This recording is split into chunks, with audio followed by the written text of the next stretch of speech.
জয় শ্রীহরি।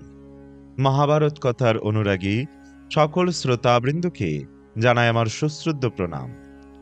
সুপ্রিয় শ্রোতাবৃন্দ, মহাভারত কথার ক্রমধারায় দীর্ঘদিন বিরতি থাকার জন্য আমি অত্যন্ত দুঃখিত ও ক্ষমা প্রার্থী। আজ থেকে মহাভারত কথা পূর্বের ন্যায় ক্রমধারায় চলবে।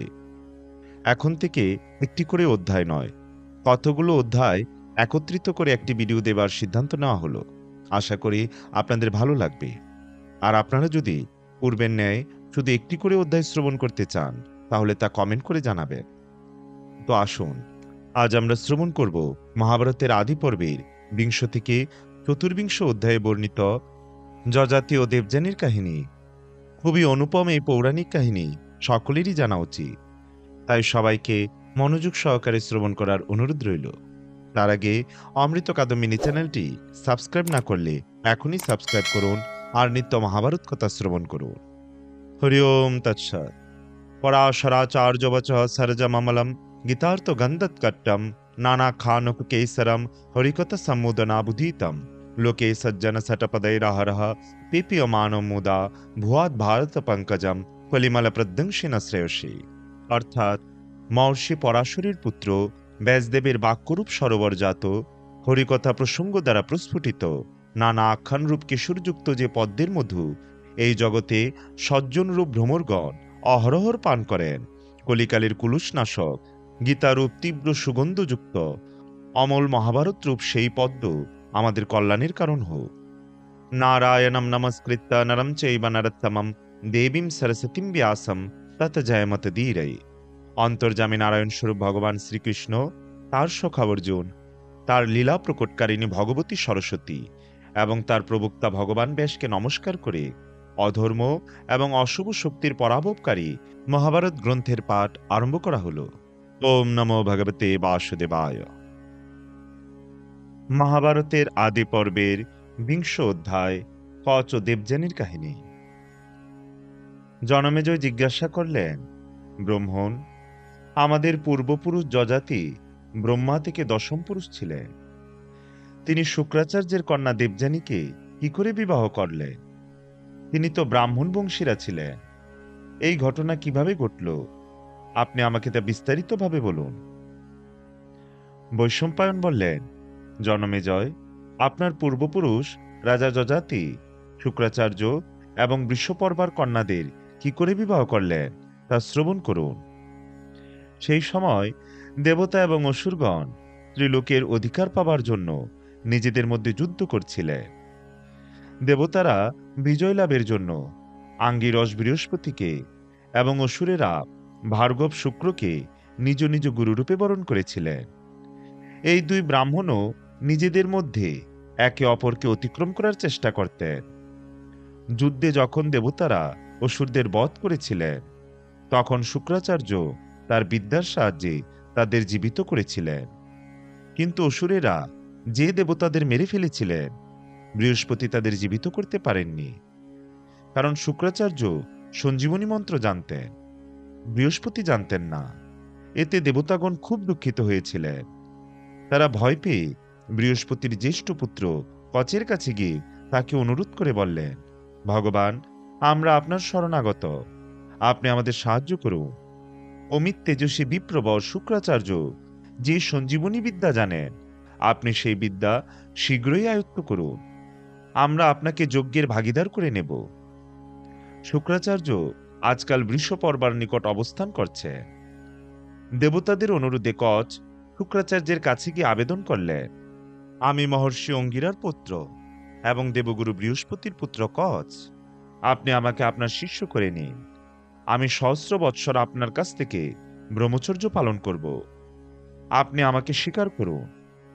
শুক্রাচার্য বললেন, স্বাগত পুত্র, আমি তোমার আবেদন স্বীকার করছি। তুমি আমার পূজ্যনীয়, আমি তোমার সৎকার করব, কেননা তোমাকে সৎকার করলে দেবগুরু বৃহস্পতিকে সৎকার করা হবে বলে আমি মনে করি। কচ শুক্রাচার্যের নির্দেশ অনুসারে ব্রহ্মচর্য ব্রত গ্রহণ করলেন। তিনি গুরুকে তো প্রসন্ন রাখতেনই, সঙ্গে গুরুকন্যা দেবযানীকেও খুশি রাখতেন। ৫০০ বৎসর অতিক্রান্ত হবার পর দানবেরা কচের অভিপ্রায় জানতে পারল। তারা গোচারণের সময় বৃহস্পতির উপর দেশ বসত এবং সঞ্জীবনী বিদ্যা রক্ষার অভিপ্রায়ে ক্রুদ্ধ হয়ে কচকে মেরে টুকরো টুকরো করে ফেলল এবং নেকড়ে বাঘকে খাইয়ে দিল। গরু বলদেরা রক্ষকহীন অবস্থাতে আশ্রমে ফিরে এলো। দেবযানী দেখলেন গোবলদ এলেও কচ ফিরলেন না। তখন তিনি পিতা শুক্রাচার্যের কাছে গিয়ে বললেন, পিতা, আপনি সন্ধ্যা পুজো সমাপন করেছেন, সূর্যাস্ত হয়ে গেছে, গোবলদ আশ্রমে ফিরে এসেছে, কিন্তু কচ কোথায়? সে তো আসেনি। তাকে নিশ্চয়ই কেউ হত্যা করেছে বা সে নিজেই মারা গেছে। পিতা, আমি আপনার কাছে শপথ করে বলছি, আমি কচকে ছাড়া বাঁচব না। শুক্রাচার্য বললেন, তুমি এত ভয় পাচ্ছ কেন? আমি এখনই ওকে জীবিত করে দেব। শুক্রাচার্য সঞ্জীবনী বিদ্যা প্রয়োগ করে কচকে ডাকলেন, পুত্র, এসো। কচের শরীরের এক একটি অংশ শৃগাল এবং নেকড়ের শরীর ছিন্ন বিচ্ছিন্ন করে বেরিয়ে এলো এবং কচ জীবিত হয়ে শুক্রাচার্যের সেবায় উপস্থিত হলেন। দেবযানী জিজ্ঞাসা করায় কচ তাকে সমস্ত কথা জানালেন। এইভাবে অসুরেরা কচকে দ্বিতীয়বার হত্যা করার পরও শুক্রাচার্য কচকে পুনরায় জীবন দান করেন। তৃতীয়বার অসুরেরা অন্য এক নতুন উপায় বার করল। তারা কচকে টুকরো টুকরো করে কেটে আগুনে পুড়িয়ে ভস্ম করে সেই ভস্ম বারুণীতে মিশিয়ে শুক্রাচার্যকে পান করালো। দেবযানী পিতার কাছে এসে জিজ্ঞাসা করলেন, পিতা, কচ যে ফুল আনতে গিয়েছিল এখনো ফিরে আসেনি, তাকে আবার হত্যা করা হয়নি তো? তাকে ছাড়া আমি বাঁচব না। শুক্রাচার্য বললেন, মা, আমি কি করি বল? অসুরেরা বারবার তাকে মেরে ফেলছে। দেবযানী অনুনয় করায় তিনি পুনরায় সঞ্জীবনী বিদ্যা প্রয়োগ করে কচকে ডাকলেন। কচ ভীত সন্ত্রস্ত হয়ে শুক্রাচার্যের পেটের মধ্যে থেকে আস্তে আস্তে তার অবস্থান জানালেন। শুক্রাচার্য তাকে বললেন, পুত্র, তোমার সিদ্ধিলাভ হোক। দেবযানী তোমার উপর অত্যন্ত প্রসন্ন। যদি তুমি ইন্দ্র না হও তাহলে এই নাও, আমি তোমাকে সঞ্জীবনী বিদ্যা প্রদান করছি। তুমি ইন্দ্র নও, তুমি হলে ব্রাহ্মণ এবং তার ফলে এখনো জীবিত রয়েছ। এই সঞ্জীবনী বিদ্যা গ্রহণ করো এবং আমার পেট থেকে বেরিয়ে এসো। তুমি আমার পেটের মধ্যে রয়েছ, তাই তুমি আমার পুত্রের মতো, সুযোগ্য পুত্রের মতোই। তুমি বেরিয়ে এসে সঞ্জীবনী মন্ত্রের সাহায্যে আমাকে পুনরায় জীবিত করে দিও। কচ শুক্রাচার্যের নির্দেশ মতো পেট থেকে বেরিয়ে এলেন এবং শুক্রাচার্যকে জীবিত করলেন। কচ শুক্রাচার্যকে প্রণাম করে বললেন, যিনি আমাকে সঞ্জীবনী বিদ্যারূপ অমৃত দ্বারা প্রদান করেছেন তিনি আমার মাতা পিতা। আমি আপনার কাছে কৃতজ্ঞ। আমি কখনো আপনার সঙ্গে অকৃতজ্ঞতার কাজ করব না। যে ব্যক্তি বেদ স্বরূপ উত্তম জ্ঞানদাতা গুরুর সম্মান করে না, সে কলঙ্কবাগী হয় এবং নরকে গমন করে।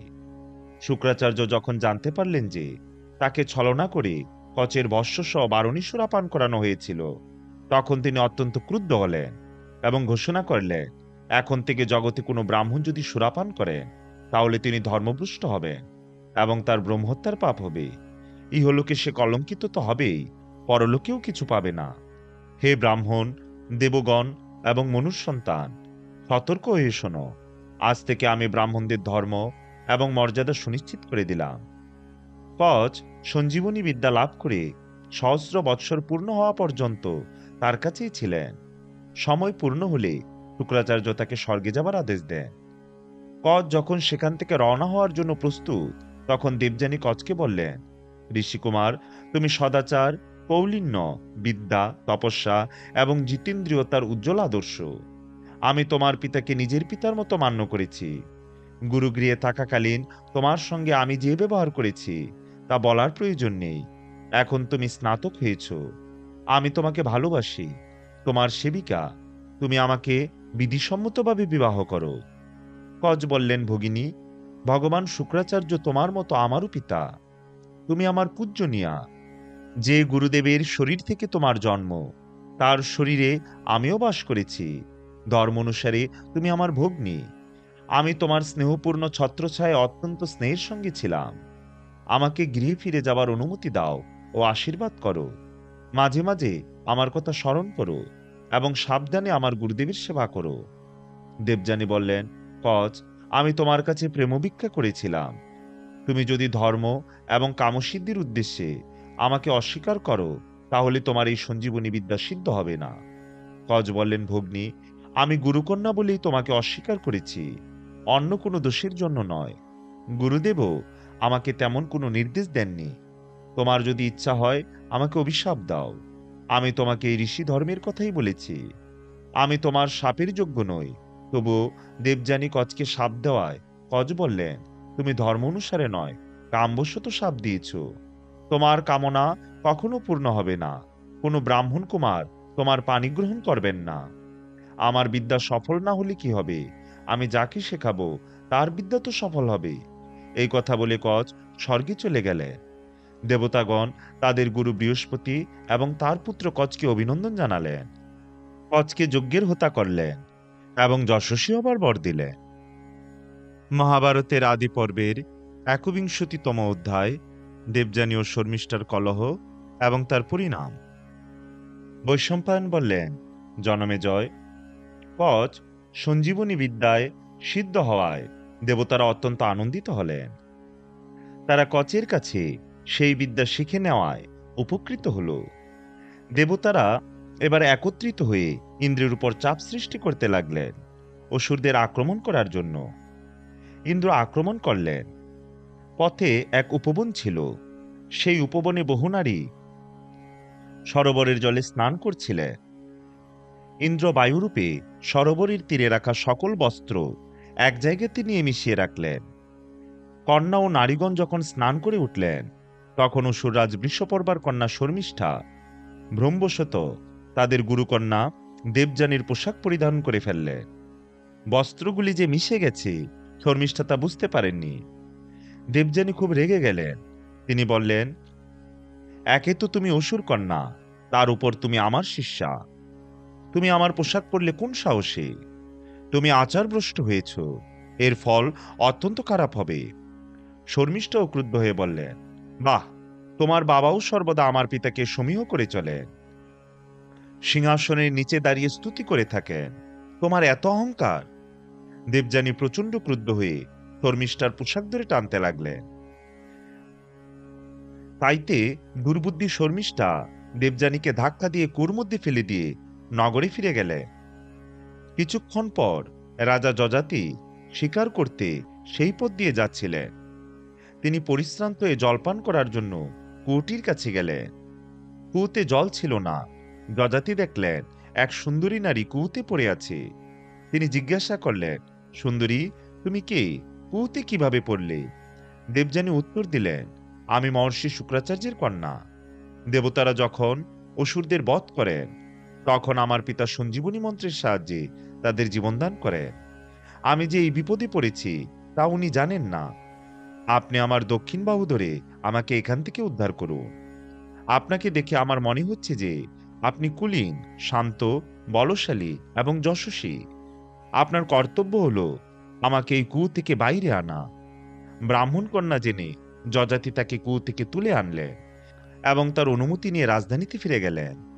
এদিকে দেবযানী শোকে অধীর হয়ে নগরের নিকটে এলেন এবং তার দাসীকে বললেন, শোনো দাসী, তুমি শীঘ্র আমার পিতার কাছে যাও, তাকে বলো যে আমি বৃষপর্বার নগরে যাব না। দাসী শুক্রাচার্যের কাছে গিয়ে শর্মিষ্ঠা ঘটিত সমস্ত কথা জানালো। দেবযানীর দুর্দশার কথা শুনে শুক্রাচার্য অত্যন্ত দুঃখিত হলেন। তিনি কন্যার কাছে গিয়ে তাকে আলিঙ্গন করে বললেন, মা, সকলকেই তার নিজ নিজ কর্মের ফলস্বরূপ সুখ এবং দুঃখ ভোগ করতে হয়।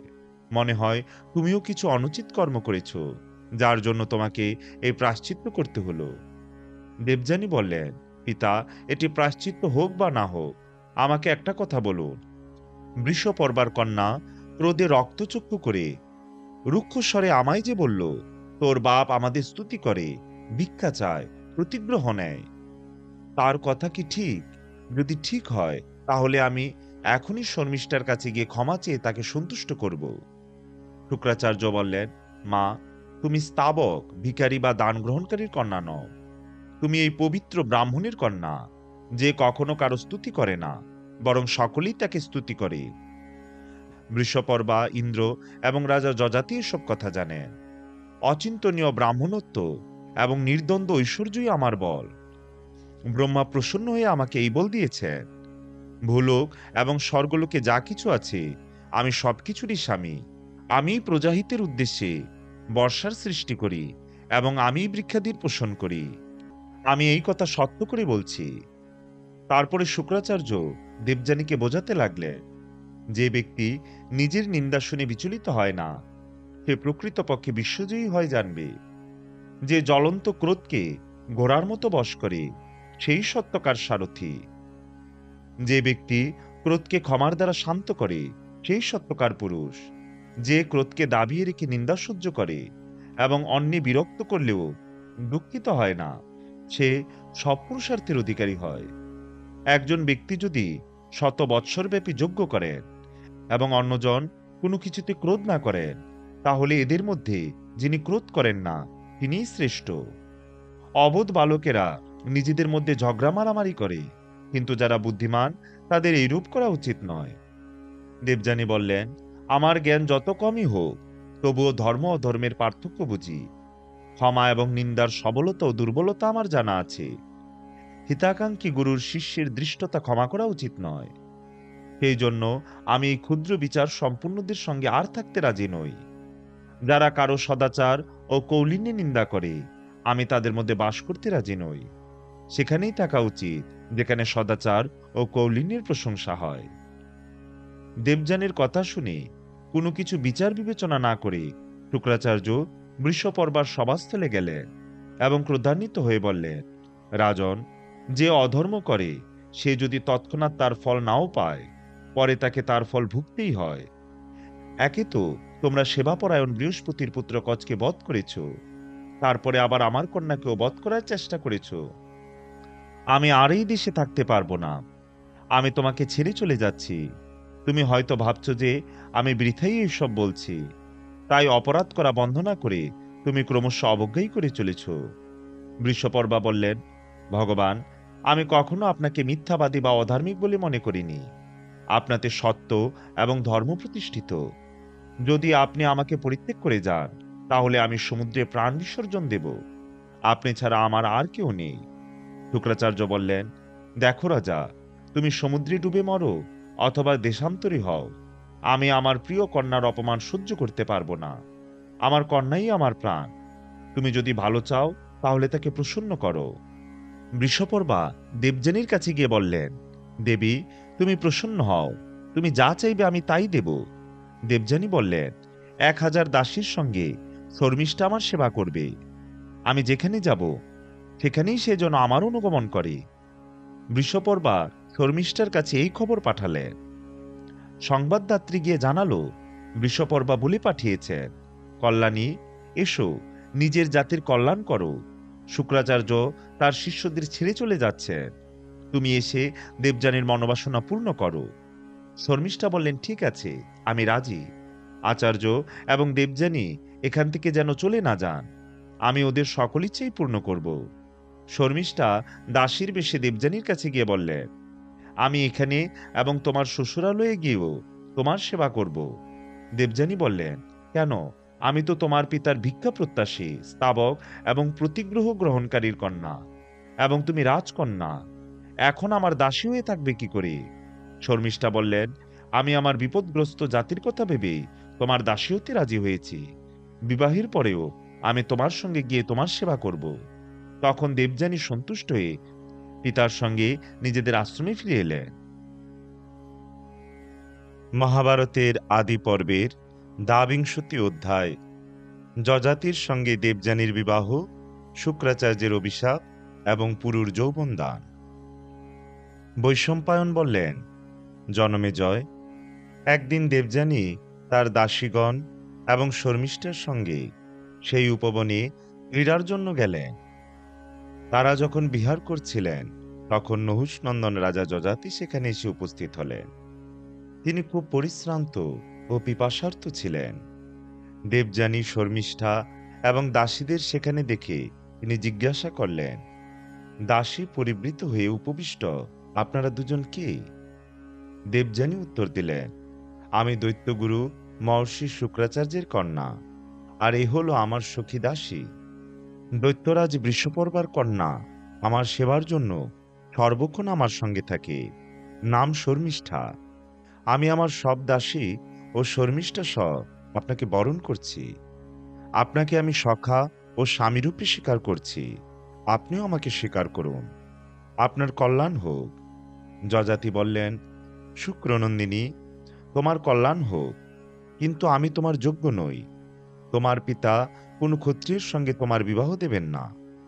দেবযানী বললেন, রাজন, আপনার আগে কেউ আমার হাত ধরেনি। কুয়ো থেকে তোলার সময় আপনি আমার হাত ধরেছিলেন, সেই জন্য আমি আপনাকে স্বামীরূপে বরণ করেছি। এখন আমি আর কি করে অন্য পুরুষের হাত স্পর্শ করব? যযাতি বললেন, কল্যাণী, যতক্ষণ না তোমার পিতা তোমাকে আমার হাতে সমর্পণ করেন, আমি কি করে তোমাকে স্বীকার করব? দেবযানী তখন তার ধাত্রীকে পিতার নিকট পাঠালেন।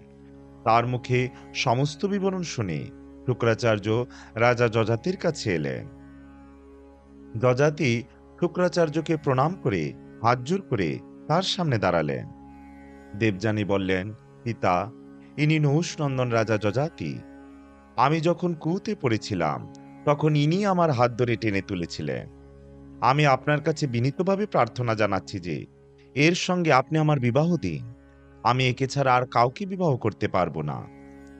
দেবযানীর কথা শুনে শুক্রাচার্য যযাতিকে বললেন, রাজন, আমার আদরের কন্যা তোমাকে প্রতিরূপে বরণ করেছে। আমি কন্যাদান করছি, তুমি একে পাঠরানী রূপে স্বীকার করো।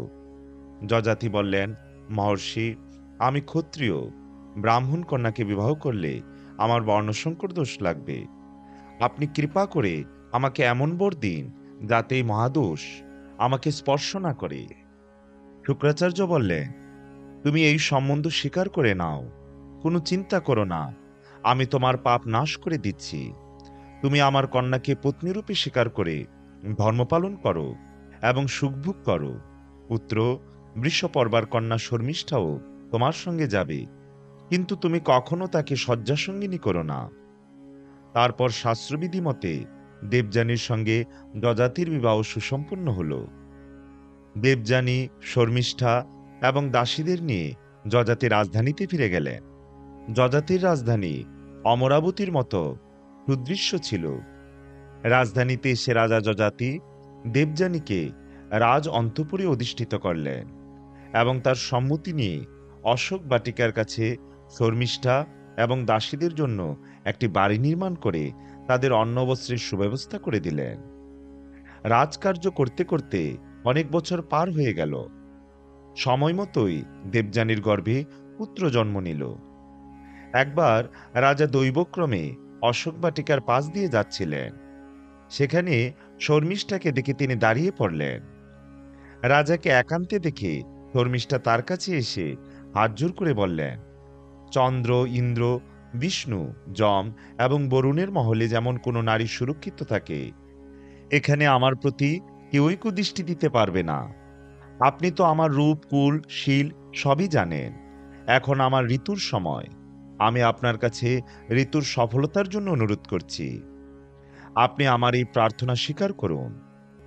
রাজা যযাতি শর্মিষ্ঠার অনুরোধের ঔচিত্য ভেবে দেখলেন এবং পরে তার প্রার্থনা মেনে নিলেন। দেবযানীর গর্ভে রাজা যযাতির দুই পুত্র জন্মগ্রহণ করেন, যদু এবং তুর্বসু। শর্মিষ্ঠার গর্ভে তিন পুত্র জন্মায়, দ্রুহু, অনু এবং পুরু। এইভাবে বহু বছর কেটে গেল। একদিন দেবযানী রাজা যযাতির সঙ্গে অশোক বাটিকায় গেলেন। সেখানে তিনি দেখলেন দেবশিশুর ন্যায় তিনটি বালক খেলা করছে। দেবযানী আশ্চর্যান্বিত হয়ে যযাতিকে জিজ্ঞাসা করলেন, আর্যপুত্র, এই সুন্দর বালকগুলি কার? এদের সৌন্দর্য আপনার মতোই লাগছে। পরে তিনি বালকগুলিকে জিজ্ঞাসা করলেন, তোমাদের নাম কি? কোন বংশের সন্তান? তোমাদের পিতামাতা কে? বালকেরা রাজার দিকে আঙুল তুলে দেখালো এবং বলল, শর্মিষ্ঠা আমাদের মা। তারা অত্যন্ত আনন্দের সঙ্গে রাজার কাছে দৌড়ে গেল, কিন্তু দেবযানী সঙ্গে থাকায় রাজা তাদের কোলে তুলে নিলেন না। বালকেরা অত্যন্ত বিমর্ষ হয়ে কাঁদতে কাঁদতে শর্মিষ্ঠার কাছে গেল। রাজা একটু লজ্জাও পেলেন। দেবযানী সমস্ত কিছু বুঝতে পারলেন। তিনি শর্মিষ্ঠার কাছে গিয়ে বললেন, শর্মিষ্ঠা, তুমি আমার দাসী, আমার অপ্রিয় কাজ তুমি কেন করলে? তোমার আসুরি স্বভাব গেল না। তুমি আমাকে ভয় করো না। শর্মিষ্ঠা বললেন, হে মধুরহাসিনী, আমি রাজর্ষির সঙ্গে যে সমাগম করেছি তা হয়েছে ধর্ম ও ন্যায় অনুসারে। তাহলে আমি কেন ভয় পাব? তোমার সঙ্গে সঙ্গে আমিও রাজাকে নিজের স্বামী বলে মেনে নিয়েছি। তুমি ব্রাহ্মণ কন্যা বলে আমার থেকে শ্রেষ্ঠ হলেও রাজর্ষি তোমার থেকে আমারই অধিক প্রিয়। দেবযানী ক্রুদ্ধ হয়ে রাজাকে বলতে লাগলেন, আপনি আমার অপ্রিয় কাজ করেছেন, আমি আর এখানে থাকব না। তিনি শাস্ত্রলোচনে পিতৃগৃহে যাত্রা করলেন। যযাতি দুঃখিত হলেন এবং ভয়ও পেলেন। তিনি দেবযানীকে বোঝাতে বোঝাতে চললেন, কিন্তু দেবযানী তাতে কর্ণপাতও করলেন না। দুজনে শুক্রাচার্যের কাছে পৌঁছলেন। পিতাকে প্রণাম করে দেবযানী বললেন, পিতা, অধর্ম ধর্মকে জয় করেছে, অধর্ম উচ্চাসনে আরোহণ করেছে। শর্মিষ্ঠা আমার থেকে এগিয়ে গেছে। এই রাজার ঔরসে শর্মিষ্ঠার 3টি পুত্র জন্মগ্রহণ করেছে। এই রাজা ধর্মজ্ঞ হয়ে ধর্মমর্যাদার উল্লঙ্ঘন করেছে। আপনি এর বিচার করুন। শুক্রাচার্য বললেন, রাজন, তুমি জেনে শুনে ধর্মমর্যাদার উল্লঙ্ঘন করেছ, তাই আমি তোমাকে শাপ দিচ্ছি, তুমি বৃদ্ধ হয়ে যাও। শুক্রাচার্য শাপ দিতেই যযাতি বৃদ্ধ হয়ে গেলে। তখন তিনি শুক্রাচার্যের কাছে প্রার্থনা জানিয়ে বললেন, আমি এখনো আপনার কন্যা দেবযানীর সঙ্গলাভে তৃপ্ত হইনি। আপনি আমাদের দুজনকে কৃপা করুন, আমি যেন বৃদ্ধ হয়ে না যাই। আচার্য বললেন, আমার কথা মিথ্যা হবে না, তবে তুমি অন্য কাউকে তোমার বৃদ্ধত্ব দিয়ে দিতে পারো।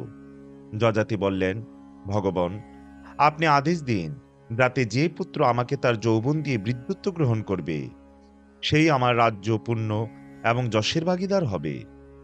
আচার্য বললেন, ঠিক আছে, শ্রদ্ধাপূর্বক আমাকে স্মরণ করলে তোমার বৃদ্ধত্ব অন্য কারো উপর বর্তাবে, এবং যে পুত্র আমাকে তোমার যৌবন দেবে সে রাজা, যশস্বী এবং আয়ুষ্মান হয়ে তোমার কুলের মুখোজ্জ্বল করবে।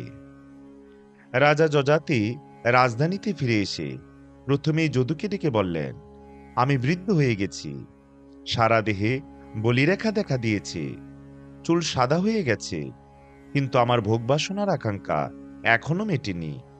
তুমি আমার বৃদ্ধত্ব গ্রহণ করো এবং তোমার যৌবন আমাকে দাও। 1000 বৎসর পূর্ণ হলে আমি তোমাকে তোমার যৌবন ফিরিয়ে দেব। যদু বললেন, বৃদ্ধত্বর নানা প্রকার অসুবিধা থাকে।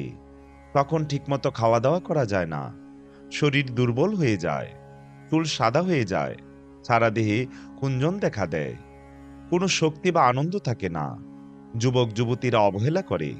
তাই আমি আপনার বৃদ্ধত্ব গ্রহণ করতে অক্ষম। যযাতি বললেন, পুত্র, আমার দ্বারাই তোমার জন্ম হয়েছে, তা সত্ত্বেও তুমি তোমার যৌবন আমাকে দিলে না। যাও, তোমার পুত্র এই রাজ্যলাভের অধিকারী হবে না। তারপর তিনি তার দ্বিতীয় পুত্র দুর্বসুকে ডেকেও সে একই কথা বললেন, কিন্তু সেও বৃদ্ধত্ব গ্রহণ করতে অস্বীকার করল। যযাতি তাকেও অভিশাপ দিয়ে বললেন, তোমার বংশ থাকবে না, তুমি মাংসাহারী, দুরাচারী এবং বর্ণসংকর ম্লেচ্ছদের রাজা হবে। দেবযানীর 2 পুত্রকে শাপ দিয়ে তিনি এবার শর্মিষ্ঠার জ্যেষ্ঠ পুত্র দ্রুহুকে ডাকলেন এবং তাকেও তার বৃদ্ধত্ব নিয়ে যৌবন দিতে বললেন। দ্রুহু বললেন, বৃদ্ধের হাতি, ঘোড়া, রথ অথবা যুবতী কোনো কিছুতেই সুখ হয় না, আমি বৃদ্ধ হতে চাই না। যযাতি বললেন, তুমি পিতাকে এইসব কথা বলছো? তোমাকে এমন স্থানে বাস করতে হবে যেখানে হাতি, ঘোড়া, রথ, পালকি তো দূরের কথা, বলদ, ছাগল এবং গাধাও যেতে পারবে না। সেখানে নৌকা করেই শুধু যাওয়া যাবে। তুমি রাজ্য পাবে না, তোমাকে লোক ভোজ বলবে। শুধু তুমিই নয়, তোমার বংশেরও এই গতি হবে। শর্মিষ্ঠার দ্বিতীয় পুত্র অনুও অস্বীকার করায় রাজা তাকে অভিশাপ দিলেন, তুমি আমার কথা মেনে নিলে না, তাই তোমার সন্তান যৌবনপ্রাপ্ত হয়ে মারা যাবে। তোমার অগ্নিহোত্র করার কোনো অধিকার থাকবে না। এই পুত্রদের থেকে হতাশ হয়ে যযাতি শেষকালে শর্মিষ্ঠার কনিষ্ঠ পুত্র পুরুকে ডেকে বললেন, পুত্র, তুমি আমার অত্যন্ত আদরের, তুমি সবার থেকে ভালো। আমি অভিশাপবশত বৃদ্ধ হয়ে গিয়েছি। কিন্তু এখনো আমার ভোগাকাঙ্ক্ষা তৃপ্ত হয়নি। তুমি আমার বৃদ্ধত্ব গ্রহণ করে তোমার যৌবন আমাকে দান করো। 1000 বছর ধরে আমি বিষয়ভোগ করে আমার পাপের সঙ্গে বৃদ্ধত্ব আমি ফিরিয়ে নেব। পুরো অত্যন্ত প্রসন্ন মনে পিতার আদেশ মেনে নিলেন। যযাতি তাকে আশীর্বাদ করে বললেন, আমি তোমার উপর অত্যন্ত প্রসন্ন হয়েছি। তোমার প্রজারা সর্বদা সুখী থাকবে। এই কথা বলে তিনি শুক্রাচার্যের ধ্যান করলেন এবং তার বৃদ্ধত্ব পুরুকে প্রদান করে পুরুর যৌবন গ্রহণ করলেন। মহাভারতের আদি পর্বের ত্রয়োবিংশতি অধ্যায়। যযাতির ভোগ ও বৈরাগ্য এবং পুরো রাজ্যাভিষেক। বৈশম্পায়ন বললেন, জনমেজয়, নহুষ নন্দন রাজা যযাতি পুরুর যৌবন লাভ করে প্রেম, উৎসাহ এবং ইচ্ছা অনুসারে সময় অনুকূল ভোগবিলাস করতে থাকলেন। কিন্তু তিনি কখনো ধর্ম উল্লঙ্ঘন করেননি। তিনি যজ্ঞের দ্বারা দেবতাদের, শ্রাদ্ধ দ্বারা পিতৃপুরুষদের, দান মান এবং বাৎসল্যের দ্বারা দীন ও দরিদ্রদের, ব্রাহ্মণদের তাদের ইচ্ছা অনুসারে বস্তু দ্বারা, অতিথিদের পানভোজন দ্বারা, বৈশ্যদের সংরক্ষণের দ্বারা এবং শূদ্রদের সুব্যবহার দ্বারা সন্তুষ্ট করেছিলেন। তস্করদের যথেষ্ট শাস্তি প্রদান করতেন। সমস্ত প্রজা তার উপর সন্তুষ্ট ছিল। তিনি ইন্দ্রের ন্যায় প্রজা পালন করতেন। রাজা যযাতি মনুষ্যলোকে যত প্রকার ভোগ ছিল সেগুলি ভোগ করার পর নন্দনবন, অলকাপুরী এবং সুমেরু পর্বতের উত্তর শিখরে বাস করে সেখানকার ভোগ্য উপভোগ করেন। ধর্মাত্মা যযাতি দেখলেন 1000 বছর পূর্ণ হয়ে যাচ্ছে। তখন তিনি পুত্র পুরুকে ডেকে বললেন, পুত্র, আমি আমার যৌবন লাভ করে ইচ্ছা অনুযায়ী আমার প্রিয় বিষয়গুলি ভোগ করেছি, কিন্তু আমি এখন নিশ্চিত হয়েছি যে বিষয় ভোগ করার কামনা ভোগ করলেই শান্ত হয় না। আগুনে যত ঘি দাও না কেন, আগুন শুধু বাড়তেই থাকে। পৃথিবীতে যত অন্ন, স্বর্ণ, পশু ও নারী আছে তা একজন কামুকেরও কামনা পূর্ণ করতে অক্ষম। সুখ কামনা প্রাপ্তি করলে হয় না, সুখ লাভ হয় ত্যাগে। দুর্বুদ্ধিযুক্ত লোকেরা বিষয় তৃষ্ণা ত্যাগ করতে পারে না। বৃদ্ধ হলেও তারা বৃদ্ধ হতে চায় না। এ এক প্রাণান্তকর রোগ। এটি ত্যাগ করলে তবেই সুখ পাওয়া যায়। দেখো, বিষয় ভোগ করতে করতে 1000 বছর পূর্ণ হয়ে গেছে, তবু আমার তৃষ্ণা না কমে উত্তর বেড়েই চলেছে। এখন আমি এইসব ত্যাগ করে নিজের মনকে ব্রহ্মে নিবিষ্ট করব এবং ক্ষুধা তৃষ্ণাদি থেকে মুক্ত হয়ে শরীরাদিতে নির্মোহ হয়ে বনে বনে পশুদের সঙ্গে বিচরণ করব। আমি তোমার উপর প্রসন্ন হয়েছি। তুমি তোমার যৌবন এবং এই রাজ্য গ্রহণ করো। তুমি আমার প্রিয় পুত্র। তারপর যযাতি তার বৃদ্ধত্ব পুরুর কাছ থেকে গ্রহণ করে পুরুকে তার যৌবন ফিরিয়ে দিলে। প্রজারা যখন দেখল যে মহারাজ যযাতি তার জ্যেষ্ঠ পুত্রকে রাজ্য থেকে বঞ্চিত করে কনিষ্ঠ পুত্র পুরুকে রাজ্যে অভিষেক করতে যাচ্ছেন, তখন তারা ব্রাহ্মণদের পুরুধা করে রাজা যযাতির কাছে গিয়ে বললেন, রাজন, আপনি আপনার জ্যেষ্ঠ পুত্র যদুকে বঞ্চিত করে পুরুকে কেন রাজ্য সমর্পণ করছেন?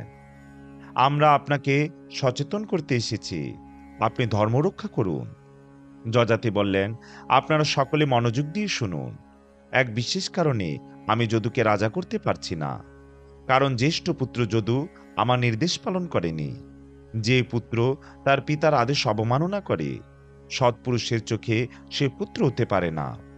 যে ব্যক্তি পিতা মাতার আদেশ মেনে নেয়, তাদের জন্য হিতকার্য করে, তাদের সুখী করে, সেই প্রকৃত পুত্র। পুরু ছাড়া কোনো পুত্রই আমার আদেশ মেনে নেয়নি। একমাত্র পুরুই আমার আদেশ পালন করে আমাকে সম্মানিত করেছে, তাই পুরুই আমার উত্তরাধিকারী। যদু ও তুর্বসুর মাতামহ শুক্রাচার্য আমাকে এই বর দিয়েছেন যে যে আমার আদেশ পালন করবে সেই রাজ্য সিংহাসনের উত্তরাধিকারী হবে। তাই আমি সকল প্রজার কাছে অনুরোধ করছি, তারা যেন পুরুকেই রাজা বলে মেনে নেয়। প্রজারা সন্তুষ্ট হয়ে পুরো রাজ্যাভিষেক করলেন। রাজা যযাতি তারপর দীক্ষা গ্রহণ করে বানপ্রস্থে চলে গেলেন। তার সঙ্গে অনেক ব্রাহ্মণ ও তপস্বীও গেলেন। যদু থেকে রাজ্যাধিকারবিহীন যদুবংশীয়দের, তুর্বসু থেকে যবনদের, দ্রুহ থেকে ভোজদের এবং অনু থেকে ম্লেচ্ছদের উৎপত্তি হয়। জনমেজয়, পুরু থেকেই পৌরবংশের শুরু। যাতে তোমার জন্ম হয়েছে। রাজা যযাতি বনে গিয়ে ফলমূল কন্দ করে দিনাতিপাত করতেন।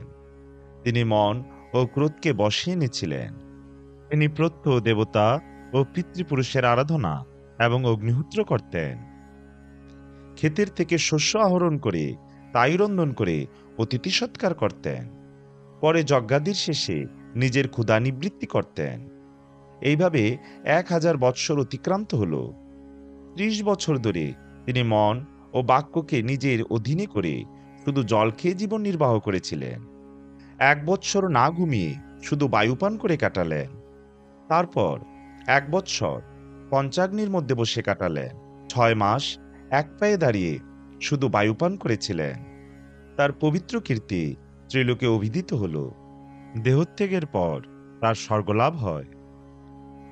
মহাভারতের আদি পর্বের চতুর্বিংশতি অধ্যায় যযাতির স্বর্গবাস, ইন্দ্রের সঙ্গে কথোপকথন, পতন, সৎসঙ্গ এবং স্বর্গে পুনর্গমন। বৈশম্পায়ন বললেন, জনমেজয়, রাজা যযাতি স্বর্গে অত্যন্ত আনন্দে বাস করতে লাগলেন। সেখানে ইন্দ্র, সাধ্য, মরুত, বসু সকলেই তাকে খুব সম্মান করতেন। এইভাবে 1000 বৎসর কেটে গেল। একদিন রাজা যযাতি বেড়াতে বেড়াতে ইন্দ্রের কাছে গেলেন। নানা প্রকার আলোচনার পর ইন্দ্র তাকে জিজ্ঞাসা করলেন, রাজন, আপনি যখন আপনার পুত্র পুরুকে যৌবন ফিরিয়ে দিয়ে নিজের বৃদ্ধত্ব নিয়ে নিলেন ও পুরুকে রাজা করলেন, তখন তাকে কি উপদেশ দিয়েছিলেন? যযাতি বললেন, দেবরাজ, আমি আমার পুত্রকে বললাম, পুরু, আমি তোমাকে গঙ্গা ও যমুনার মধ্যবর্তী স্থানে রাজা করে দিলাম। সীমান্ত দেশ তোমার ভাইয়ের। জেনে রেখো, ক্রোধী ব্যক্তির থেকে ক্ষমাশীল শ্রেষ্ঠ, অসহিষ্ণু থেকে সহিষ্ণুতা, মনুষ্যত্বর জাতির থেকে মনুষ্য এবং মূর্খ থেকে বিদ্বান সর্বদা শ্রেষ্ঠ। কেউ যদি খুব বিব্রত করে তাহলেও তাকে বিরক্ত করা উচিত নয়, কারণ দুঃখপ্রাপ্ত প্রাণীর দুঃখই সেই জ্বালাতনকারীকে নাশ করে থাকে। মর্ম বিদারক এবং কটুবাক্য যেন মুখ থেকে না বেরোয়। অনুচিতভাবে শত্রুকেও বশীভূত করা উচিত নয়। পাপীরাই কষ্ট দেবার জন্য কটুবাক্য বলে। যে ব্যক্তি কটু, তীক্ষ্ণ এবং মর্মবিদারক বাক্যে লোককে বিরক্ত করে, কষ্ট দেয়, তার দিকে তাকিয়ে দেখাও পাপ, কারণ সে তার বাক্যরূপে এক পিশাচকেই জন্ম দেয়। এমন আচরণ করা উচিত যে সকলে সামনে ভালো কথা তো বলবেই, পিছন থেকেও যেন সে তোমাকে রক্ষা করে। দুষ্ট ব্যক্তি যদি কটু কথা বলে তবে তা সর্বদা সহ্য করা উচিত এবং সদাচারের আশ্রয় নিয়ে সর্বদা সৎপুরুষদেরই অনুসরণ করা উচিত। বাক্যের দ্বারাও বানবৃষ্টি হয়। যার উপর এই বানবৃষ্টি হয় সে রাত দিন দুর্ভাবনাতেই কাটায়। তাই সেই রূপ বাক্য প্রয়োগ করা কখনো উচিত নয়। ত্রিলোকের সব থেকে বড় সম্পত্তি হল সকল প্রাণীর উপর দয়া ও মৈত্রীভাব রাখা, যথাশক্তি সকলকে সাহায্য করা ও মধুর ব্যবহার করা। সারাংশ হল কঠোর বাক্য না বলা, মিষ্ট বাক্য বলা, সম্মান করা, দান করা এবং কখনো কারো কাছে কিছু প্রত্যাশা না করা। এটাই হলো সর্বশ্রেষ্ঠ ব্যবহার। যযাতির কথা শুনে ইন্দ্র জিজ্ঞাসা করলেন, হে নৌষনন্দন, আপনি গৃহস্থাশ্রম ধর্ম সম্পূর্ণভাবে পালন করে বানপ্রস্থ আশ্রমে এসেছিলেন। আমি আপনাকে জিজ্ঞাসা করছি যে তপস্যায় আপনি কার সমকক্ষ? যযাতি বললেন, দেবতা, মানুষ, গন্ধর্ব এবং মহর্ষিগণের মধ্যে আমার সমকক্ষ কোনো তপস্বী আমি দেখতে পাচ্ছি না। ইন্দ্র বললেন, ছি ছি, আপনি আপনার সমকক্ষ বড় ছোট সকলের প্রভাব না জেনে সকলের অপমান করছেন। নিজ মুখে নিজের কাজের প্রশংসা করায় আপনার পুণ্য ক্ষীণ হয়ে গেছে। এখানে সুখভোগের সীমা আছে। এবার পৃথিবীতে আপনি ফিরে যান। যযাতি বললেন, ঠিক আছে, সকলের অপমান করার ফলে যদি আমার পুণ্য ক্ষীণ হয়ে থাকে তাহলে আমি যেন পৃথিবীতে সাধুদের মধ্যে গিয়ে অবস্থান করি। ইন্দ্র বললেন, ঠিক আছে। তারপর রাজা যযাতি পবিত্র লোক থেকে চ্যুত হয়ে সেই স্থানে এসে পড়লেন যেখানে অষ্টক, প্রতরদন বসুমান এবং শিবি নামক তপস্বীগণ তপস্যা করছিলেন। তাকে সেখানে আসতে দেখে অষ্টক বললেন, যুবক, তুমি ইন্দ্রের মতো সুন্দর। তোমাকে এখানে আসতে দেখে আমরা চমকিত হয়ে গেছি। যখন এসেই পড়েছ, তখন এখানে থাকো এবং দুঃখ ও মোহ পরিত্যাগ করে তোমার কথা বলো। এই সব সাধু ব্যক্তিদের সম্মুখে ইন্দ্র তোমার কোনো ক্ষতি করতে পারবে না। দীন ও দুঃখীদের জন্য সাধুরাই পরম আশ্রয়। সৌভাগ্যবশত তুমি তাদের মধ্যেই এসে পড়েছ। তুমি তোমার পরিচয় ঠিকমতো বলো। যযাতি বললেন, আমি সমস্ত প্রাণীকে অপমান করায় স্বর্গচ্যুত হয়েছি। আমার মধ্যে অহংকার ছিল। অহংকারী হল নরকপ্রাপ্তির আসল কারণ। সৎ ব্যক্তিদের কখনো দুষ্ট ব্যক্তিদের অনুকরণ করা উচিত নয়। যে অর্থ সম্পদের চিন্তা পরিত্যাগ করে নিজের আত্মার হিত সাধন করে সেই বুদ্ধিমান। অর্থলাভ হলে গর্বিত হওয়া উচিত নয়। বিদ্বান হলেও তা নিয়ে অহংকার করা উচিত নয়। নিজ চিন্তাধারা ও চেষ্টার থেকেও দৈবের গতি বেশি বলবান। তাই ভেবে দুঃখীও হওয়া উচিত নয়। দুঃখে কাতর হবে না, সুখে গর্বিত হবে না, দুয়েতেই সমভাবে থাকবে। অষ্টক, আমি এখন মোহগ্রস্ত নই। আমার মনে কোনো জ্বালাবোধ নেই। বিধাতার বিধানের বিপরীতে তো আমি যেতে পারি না। তাই ভেবেই আমি সন্তুষ্ট থাকি। অষ্টক, সুখ দুঃখের অনিত্যতা আমি জানি। তাহলে আমার কিসের দুঃখ? কি করব? কি করলে সুখী হব? আমি এই দুশ্চিন্তা থেকে মুক্ত থাকি, তাই দুঃখ আমাকে স্পর্শ করতে পারে না।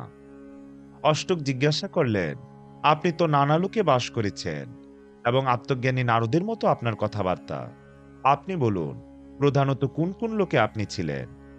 যযাতি উত্তরে বললেন, আমি প্রথমে পৃথিবীর সার্বভৌম রাজা ছিলাম। 1,000 বৎসর ধরে মহালোকে ছিলাম। পরের 1,000 বৎসর 100 যোজন ব্যাপী সহস্রদ্বার সমন্বিত ইন্দ্রপুরীতে ছিলাম। তারপর প্রজাপতি লোকে গিয়ে 1,000 বৎসর ছিলাম। নন্দনবনে স্বর্গীয় ভোগবিলাসে 1,00,000 বৎসর কাটিয়েছি। সেখানে সুখে আমি আসক্ত হয়ে গিয়েছিলাম। পরে পুণ্য ক্ষীণ হয়ে যাওয়াতে পৃথিবীতে ফিরে এসেছি। ধননাশ হলে যেমন আত্মীয় কুটুম্ব সঙ্গ ত্যাগ করে, তেমনি পুণ্য ক্ষীণ হওয়ায় ইন্দ্রাদি দেবতাও পরিত্যাগ করেন। অষ্টক জিজ্ঞাসা করলেন, রাজন, কোন কর্মের অনুষ্ঠান দ্বারা মানুষ স্বর্গলোক প্রাপ্ত হয়? তা তপস্যার দ্বারা প্রাপ্ত হয় না জ্ঞানের দ্বারা? যযাতি উত্তর দিলেন, স্বর্গের 7টি দ্বার আছে: দান, তপ, সম, দম, লজ্জা, সারল্য এবং সবার উপর দয়া। অহংকারে তপস্যা ক্ষীণ হয়ে যায়। যে ব্যক্তি নিজের বিদ্যার জ্ঞানের অহংকারে গর্বিত হয় এবং অপরের ঈর্ষায় কাতর হয়, তার উত্তম লোক প্রাপ্তি হয় না। তার বিদ্যা মোক্ষ প্রদানেও অসমর্থ হয়। অভয়ের 4টি সাধন আছে: অগ্নিহোত্র, মৌন, বেদাধ্যয়ন এবং যজ্ঞ। যদি অনুচিত রীতির দ্বারা অহংকারের সঙ্গে এটি অনুষ্ঠিত হয়, তাহলে তা ভয়ের কারণ হয়। সম্মানিত হলে সুখী এবং অপমানিত হলে দুঃখিত হওয়া উচিত নয়। জগতে সৎ ব্যক্তিরা এই রূপ লোকদেরই সম্মান করে। দুষ্ট ব্যক্তিদের কাছে শিষ্ট বুদ্ধি প্রত্যাশা করা নিরর্থক। আমি দেব, আমি যজ্ঞ করব, আমি জেনে ফেলব, এ আমার প্রতিজ্ঞা, এই ধরনের উক্তি খুবই ক্ষতিকর। এগুলি ত্যাগ করাই শ্রেয়। অষ্টক জিজ্ঞাসা করলেন, ব্রহ্মচারী, গৃহস্থ, বানপ্রস্থ এবং সন্ন্যাসী কোন ধর্ম পালন করলে মৃত্যুর পর সুখ লাভ হয়?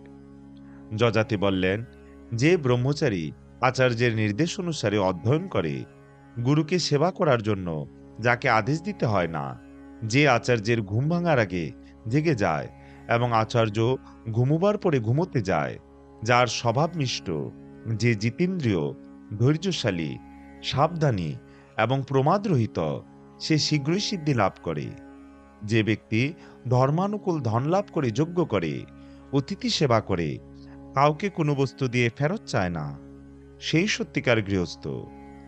যে ব্যক্তি নিজে সংগ্রহ করে ফলমূলের সাহায্যে নিজ জীবিকা নির্বাহ করে, কোনো পাপ কাজ করে না, অন্যকে কিছু না কিছু সাহায্য করে, কাউকে কষ্ট দেয় না, স্বল্পাহারী এবং নিয়মিত পূজার্চনাদি করে, সেই বানপ্রস্থাশ্রমী শীঘ্রই সিদ্ধি লাভ করে।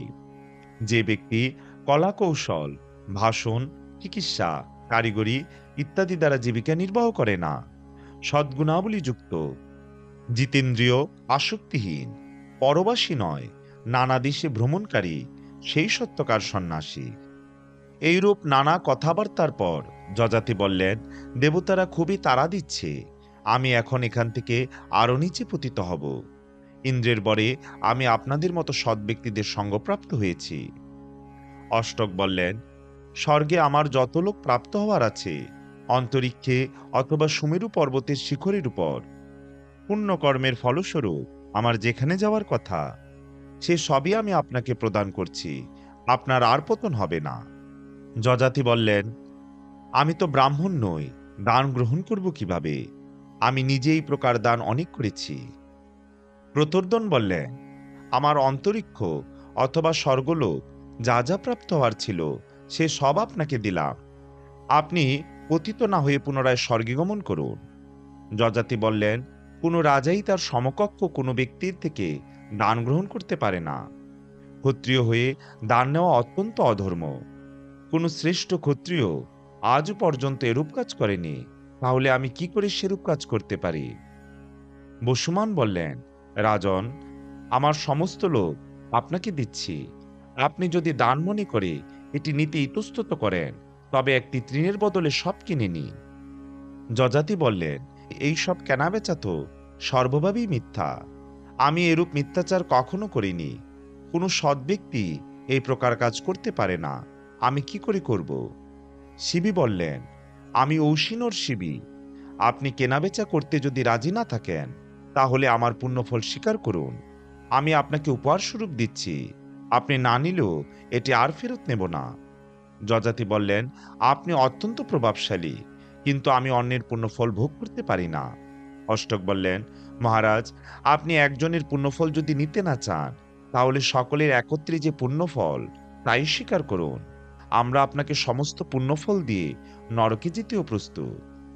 যযাতি উত্তর দিলেন, ভাইগণ, আমার পক্ষে যা উচিত হবে তোমরা সেই কাজই করো, সৎ ব্যক্তিগণ সতেরই পক্ষপাতী হন, আমি আগে যা কখনো করিনি তা এখন কি করে করব? অষ্টক বললেন, মহারাজ, আকাশে সোনার 5টি রথ যে দেখা যাচ্ছে, এগুলির সাহায্যে কি পুণ্যলোকে যাত্রা করা হয়? যযাতি বললেন, হ্যাঁ, এই স্বর্ণ নির্মিত রথ তোমাদের পুণ্যলোকে নিয়ে যাবে। অষ্টক বললেন, আপনি এই রথে করে স্বর্গলোকে যাত্রা করুন, আমরা সকলেও সময় মতো যাব। যযাতি বললেন, আমরা সকলেই স্বর্গ জয় করেছি, চলো আমরা সবাই একসঙ্গেই যাই, দেখতে পাচ্ছ স্বর্গের প্রশস্ত পথ দেখা যাচ্ছে। অষ্টক, প্রতর্দন, বসুমান এবং শিবির দান অস্বীকার করায় যযাতিও স্বর্গের অধিকারী হলেন। অতঃপর তারা সকলেই রথে করে স্বর্গের দিকে রওনা হলেন। সেই সময় তাদের ধার্মিক তেজে স্বর্গ এবং আকাশ আলোকিত হয়ে উঠল। ঔশিনর শিবির রথ এগিয়ে যাচ্ছে দেখে অষ্টক যযাতিকে জিজ্ঞাসা করলেন, রাজন, ইন্দ্র আমার প্রিয় মিত্র, আমি ভেবেছিলাম আমি তার কাছে আগে পৌঁছাবো, শিবির রথ কেন এগিয়ে যাচ্ছে? যযাতি বললেন, শিবি তার যথাসর্বস্ব সৎপাত্রকে দান করেছেন। দান, তপস্যা, সত্য, ধর্ম, হ্রি, শ্রী, ক্ষমা, সৌম্যভাব, সেবার ইচ্ছা, এই সবগুণই শিবিতে বিদ্যমান। তৎসত্ত্বেও অহংকারের লেশমাত্র তাকে স্পর্শ করেনি, তাই তিনি সব থেকে এগিয়ে আছেন। তখন অষ্টক জিজ্ঞাসা করলেন, রাজন, সত্যি করে বলুন, আপনি কে, কার পুত্র? আপনার মতো ত্যাগ আজ পর্যন্ত কোনো ব্রাহ্মণ ও ক্ষত্রিয়ের মধ্যে শোনা যায়নি। যযাতি উত্তরে জানালেন, আমি সম্রাট নহুষের পুত্র যযাতি, পুরু আমার পুত্র, আমি সার্বভৌম চক্রবর্তী ছিলাম। দেখো, তোমাকে আমি এই সব গোপনীয় কথা বললাম, কারণ তুমি আমার আপনজন, আমি তোমাদের মাতামহ। এই প্রকার আলাপ আলোচনা করতে করতে সকলেই স্বর্গে গেলেন। সুপ্রিয় শ্রোতাবৃন্দ, মহাভারতে বর্ণিত যযাতি ও দেবযানীর কাহিনী এখানেই সমাপ্ত। সবাইকে পরবর্তী ভিডিও দেখার আমন্ত্রণ রইল। ওম ইয়াদক্ষরাং পরিভ্রষ্টং মাত্রাহীনং চ ইয়াদ ভবেৎ পূর্ণং ভবতু তৎসর্বং তৎপ্রসাদাৎ জনার্দন। জয় জয় মহাকাব্য মহাভারতের জয়, মহাভারত কথা শ্রবণকারী সকল ভক্তবৃন্দের জয়। জয় শ্রীকৃষ্ণ চৈতন্য প্রভু নিত্যানন্দ, শ্রী অদ্বৈত গদাধর শ্রীবাসাদি শ্রী গৌর ভক্তবৃন্দ। হরে কৃষ্ণ কৃষ্ণ কৃষ্ণ হরে হরে, হরে রাম রাম রাম হরে হরে। জয় শ্রীহরি।